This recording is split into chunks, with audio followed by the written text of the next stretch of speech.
You can't see it yet, but they can. While you're watching the news, scrolling through headlines about inflation and bank failures, there's a group of people who moved months ago. They saw this coming, or more accurately, they never stopped preparing for it. I'm talking about the genuinely wealthy, not the celebrities. I'm talking about old money, intergenerational wealth.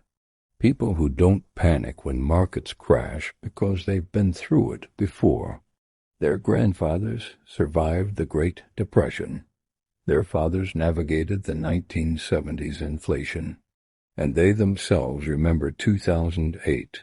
They know that when economies truly collapse, the rules change completely. The assets that matter then are not the ones that matter now. Today I'm going to show you 5 specific assets that the rich accumulate before and during crises. Based on historical records, asset number 1, gold. Everyone knows gold. But the wealthy don't buy gold as an investment. They buy it as insurance. In Weimar Germany, if you had held gold coins, not paper certificates, you preserved your wealth completely, while everything else evaporated. They accumulate it gradually and store it in private vaults, sometimes in other jurisdictions, preferring physical possession that can be moved or defended. Asset number 2, fine art and collectibles. In a crisis, liquid markets freeze, but cultural value transcends any single economy. A painting worth millions can be moved in a tube. It's hard to confiscate what you can't find or what isn't registered. Asset number 3, productive land, specifically farmland, because after the initial panic, people actually need to eat. The wealthy buy land with water rights. They can opt out of the monetary system entirely and live off what they produce. Asset number 4, foreign currencies and offshore banking. This is jurisdictional diversification, having options when one country's system fails. The key principle is optionality. When one door closes, another opens. Security comes from having multiple exits. Asset number 5, cryptocurrency. The wealthy see it as a hedge against financial censorship and the risk of assets being frozen. The psychology of wealth preservation is different from wealth building. Understanding this might be the most important lesson you ever receive.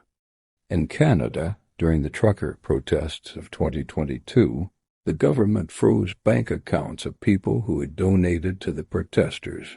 No trial, no conviction, just administrative action. In Russia, ordinary citizens found their foreign assets frozen, their ability to transact severely limited. Cryptocurrency, held properly in self-custody, represents a way to opt out of this system, to hold value that can't be frozen by bureaucratic decision. The wealthy approach this carefully. They don't put everything into crypto.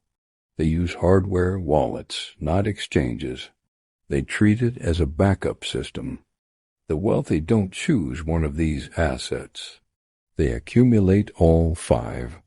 They create layers of protection, redundancy, optionality, gold for monetary collapse, art for portability and privacy, land for productive capacity and survival, foreign currencies for jurisdictional diversification.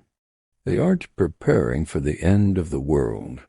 They're preparing for the end of specific systems, for disruptions that history shows are normal. They know that every fiat currency in history has eventually failed, that the specific configuration of global power and money we take for granted is temporary. The pandemic taught a lesson. Systems are fragile. While others were panic buying, the wealthy were buying distressed assets and deploying capital. Preparation creates optionality, and optionality is the ultimate luxury. You can start where you are and build gradually by adopting the mindset. The first principle is physical possession. Have some portion in physical form that you control directly, not just electronic entries in a database. The second principle is diversification across systems.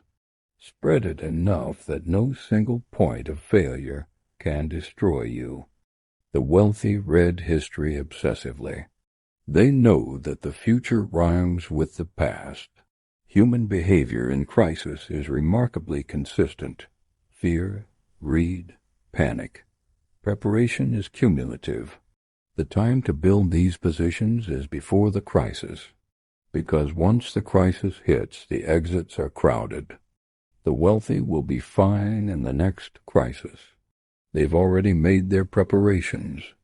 The question is whether you will be. The time is now.